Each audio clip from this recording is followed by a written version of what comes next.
Hey, it's me, MLB. Here's Chapter 9 of Rapid Fate Online, and this one is titled Figuring Him Out. I'm sorry you had to do that because of me, you said softly. He has been looking for a reason to fight me on, and he knew treating a woman disrespectfully would get to me, Butterfly said calmly. You know my name? My online name? You said, surprised. I've met you twice now. I do take note of these things, he said before turning his head away.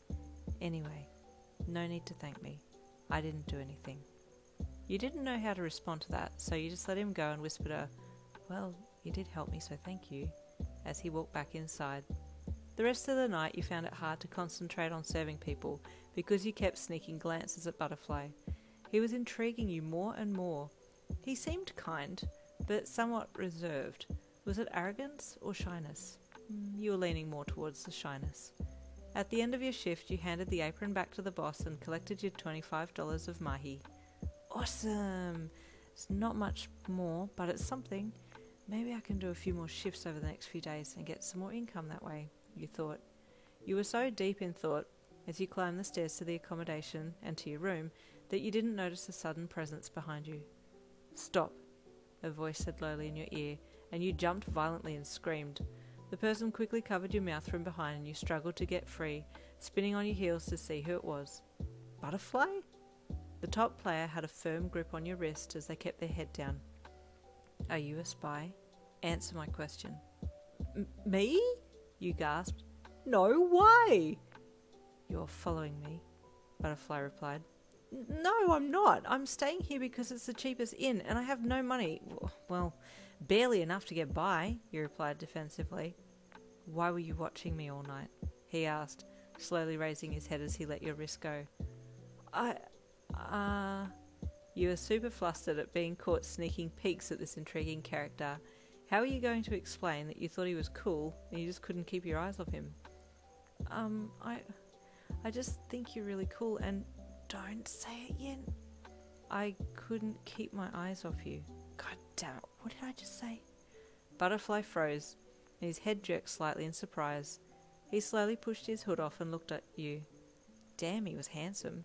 Sure, it probably wasn't what he looked like in real life, but he had jet black hair, half spiked, and deep navy blue eyes. You think I'm cool? He asked, his steadfast gaze locking you in place.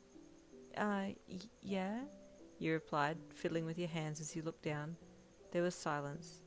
You took a deep breath in and looked up to say something else, but he'd completely vanished. You looked around wildly, wondering where he'd gone. From behind one of the room doors, Butterfly stood panting, clutching his chest. She thinks I'm cool?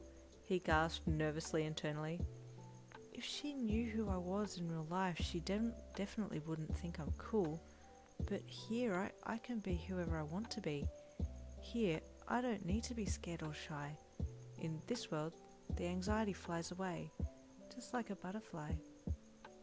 Unable to see where the mysterious butterfly had gone, you went to your room and lay down on the bed to log out. As you returned to reality, you looked at the time.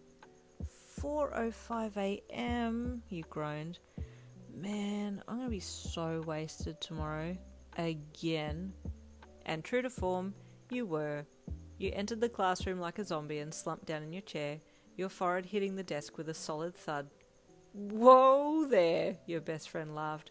You need to stop studying so hard. You groaned in response. I studied a bit, and then I played RFO, your bestie said proudly. Your interest piqued. What level are you now? You asked without thinking.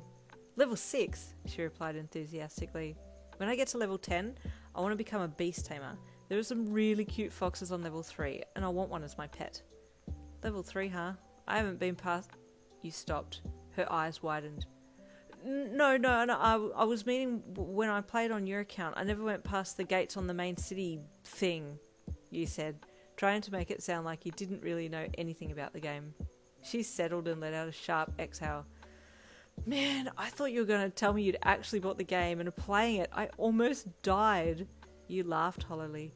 Yeah, nah, haven't got it, you lied. There are a few people in class who play. Did you know? She added. Who? You asked. Just then the teacher walked in and you were forced to terminate the conversation. I'd love to know who else plays and what they are.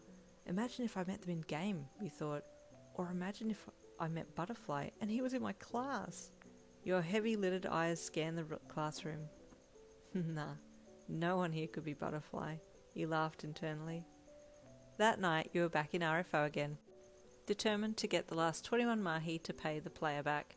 You got up off the bed and grabbed your basket, walking out the door and heading downstairs to go to the woods to get some more mushrooms.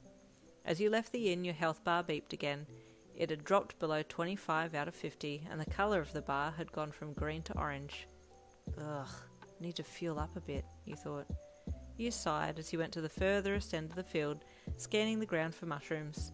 You were so intent on what you were looking at that you didn't see a viper snake drop from a branch. Before you walked within strike range of the snake, it was swiftly decapitated by a chain whipsword. You gasped when the evaporating crystals of the defeated creature caught your eye, and you turned around to see who had killed the snake. You shouldn't be out here with your health bar so low, Butterfly said as he approached you. He had his hood on again. I don't really have a choice. I don't have any money to spare for food, and I'm only just getting by as it is, you replied flatly. Here, Butterfly said, reaching into his pocket and handing you a green potion. What is it? You asked, taking the potion from him. And there ends chapter 9. Stay tuned for chapter 10.